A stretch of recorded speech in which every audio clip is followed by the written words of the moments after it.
Hello friends, welcome to defence matrix. तो कावेरी 2.0 को लेकर फिर से न्यूज़ आना चालू हो चुकी है। सबसे पहले डीडी न्यूज़ के एक आर्टिकल में इसका मेंशन हुआ था। उसके बाद एक पूरा का पूरा आर्टिकल बिजनेस टुडे द्वारा लिखा गया है। अब इस आर्टिकल में क्या है पहले ये समझ लेते हैं, उसके बाद ये कितना रियलिटी के क्लोज है इसको समझ लेंगे।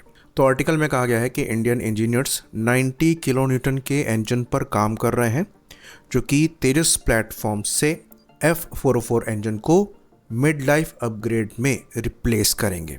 तो ये एक नया डिज़ाइन होगा। बाकी इसमें एक और कन्फ्यूजन को लेकर क्लैरिटी दी गई है। तो जो advance high thrust class engine हम बनाने वाले थे, जिसको लेकर कहा जा रहा था कि AMCA के लिए जो साफरान के साथ मिलकर हम इंजन बना रहे हैं उसके पैरेलल में ये प्रोग्राम चलेगा, ये वो नहीं है। Advance high thrust class engine जो साफरान के साथ हम इंजन बनाएंगे वही प्रोग्राम है। और ये कावेरी 2.0 प्रोग्राम जो है ये पैरेलल में चलेगा, ऐसा इस रिपोर्ट में कहा जा रहा है। तो कावेरी के केस में कोशिश थी कि 50 किलो न्यूटन के आसपास का ड्राई थ्रस्ट अचीव करने की। कावेरी 2.0 के केस में यहाँ पर 55 से 60 किलो न्यूटन को अचीव करने की कोशिश करी जाएगी, जो कि एक्चुअली F414 के फिगर्स हैं।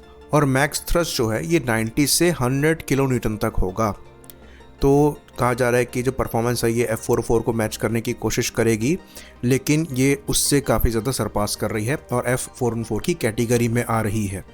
और F404 की परफॉर्मेंस हमें अचीव करने की कोशिश करनी भी नहीं चाहिए, क्योंकि F404 अब खुद एक पुराना इंजन बन चुका है जिसमें आउटडेटेड टेक्नोलॉजीज़ का इस्तेमाल हो रहा है। अगर आप कोई मॉडर्न इंजन बना रहे हैं तो नई टेक्नोलॉजीज़ को यूज़ करते हुए थ्रस्ट टू वेट रेशियो आपको सुपीरियर रखना ही चाहिए। तो कहा जा रहा है कि यहाँ पर GTRE द्वारा जो इंजन कोर है उसको पूरी तरीके से बनाया जा रहा है और इसमें जो हाई प्रेशर कंप्रेशर है उसको रीडिज़ाइन किया जा रहा है, ताकि जो प्रेशर रेशियो है और फ्यूल एफिशिएंसी है वो मैक्सिमम मिल सके। साथ में जो नया कोर है इसमें ब्लिस्क का इस्तेमाल होगा। इसके बारे में हम पहले भी बात कर चुके हैं। ये डिस्क होती हैं जिसमें ब्लेड्स इंटीग्रेटेड होते हैं, सिंगल यूनिट होती हैं, तो वज़न यहाँ पर कम हो जाता है। तो इस चीज़ को तो हम वाउच कर सकते हैं। ये तो हमने GTRE के इंजीनियर से भी ये चीज़ पूछी थी, तो उन्होंने कंफर्मेशन दिया था कि ब्लिस्क पर हमारे द्वारा काम किया जा रहा है। बाकी सिंगल क्रिस्टल टर्बाइन ब्लेड का भी यहाँ पर इस्तेमाल किया जाएगा।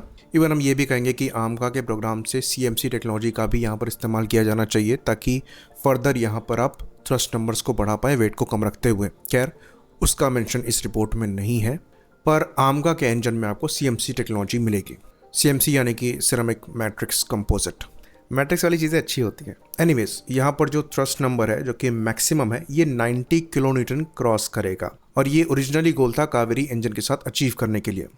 तो अगर आप उस फिगर को रीच कर रहे हैं तो तेजस की जो ट्रांसोनिक परफॉर्मेंस है उसमें बड़ा जंप आपको मिलेगा। सुपर क्रूज यहाँ पर अचीव होगा नहीं होगा वो एक अलग क्वेश्चन है, पर thrust to weight ratio better होने की वजह से जो वेपन कैरिंग कैपेसिटी है उसमें भी आपको इंक्रीज मिलेगा।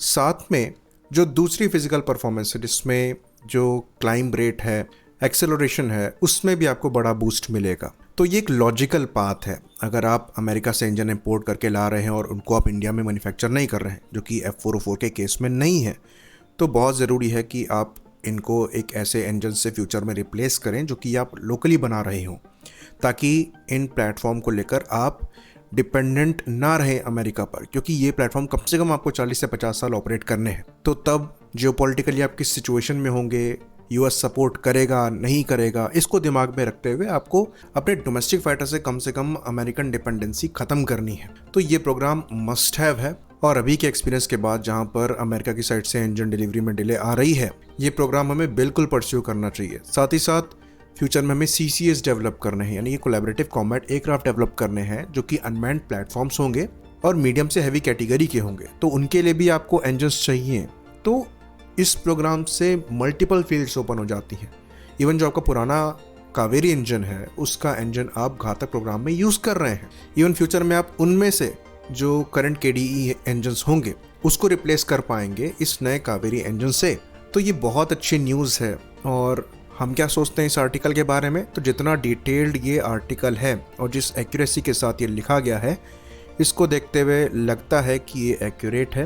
पर यहाँ पर किसी भी DRDO के सोर्स को मेंशन नहीं किया गया है। बाकी ऑफिशियली भी यहाँ पर सोर्स को मेंशन नहीं किया गया है। DD न्यूज़ के आर्टिकल में भी ऑफिशियल सोर्स को मेंशन नहीं किया गया था। तो ये आर्टिकल भले ही एक्यूरेट लग रहा हो, लेकिन थोड़ा सा सस्पिशन हमारा है, और एरो इंडिया में जाकर हम कोशिश करेंगे इस पर कंफर्मेशन लाने की, ऑल्दो कावेरी 2.0 के प्लान्स एग्जिस्ट करते हैं, इस पर हमने पहले भी बात करी थी, लेकिन वो करंट कावेरी के सर्टिफिकेशन के बाद ही मेन स्ट्रीम में आ पाएगा। ऑल्दो कई टेक्नोलॉजीज जिस पर हम काम कर रहे हैं उससे कावेरी 2.0 पर काम चालू किया जा सकता है और GTRE में इंटरनल एफर्ट्स चल रहे हैं सेम डायरेक्शन में, पर गवर्नमेंट द्वारा इसको बैक किया जा रहा है। अभी तक इसके सबूत नहीं मिलते हैं। आई होप इन्फॉर्मेशन यहाँ पर क्लियर रही हो। इसी बात पर इस वीडियो को हम ख़त्म करेंगे। लाइक करिए, सब्सक्राइब करिए। जय हिंद।